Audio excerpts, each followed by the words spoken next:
L'espérance est spécifique du chrétien. Elle constitue un témoignage unique, original, à portée missionnaire. Pour cela, il importe bien entendu que le chrétien vive en communauté de destin avec ses frères. Il est en effet trop facile d'espérer au milieu des malades lorsqu'on est bien portant, au milieu de pauvres quand on est riche. Mais cela n'est plus qu'une fausse espérance, qui n'a rien à voir avec celle que le Christ entend déposer en nos cœurs. Mais si, épousant les misères de ses frères, le chrétien espère au sein d'un monde qui n'espère pas, il pose aux hommes une question fondamentale. Ce pourquoi est de soi un témoignage. Il ne peut y avoir de réponse sans passer par la personne de Jésus et son message. Il se pourra que l'on dise du chrétien ce que l'on disait de Jésus. Quel est donc cet homme? Matthieu 8, 27.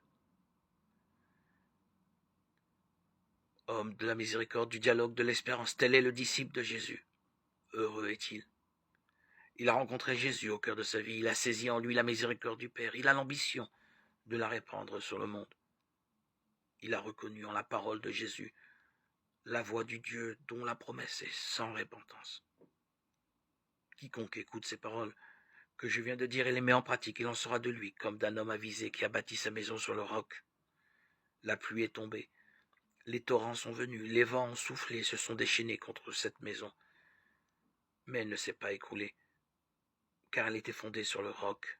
Matthieu 7, 24, 25.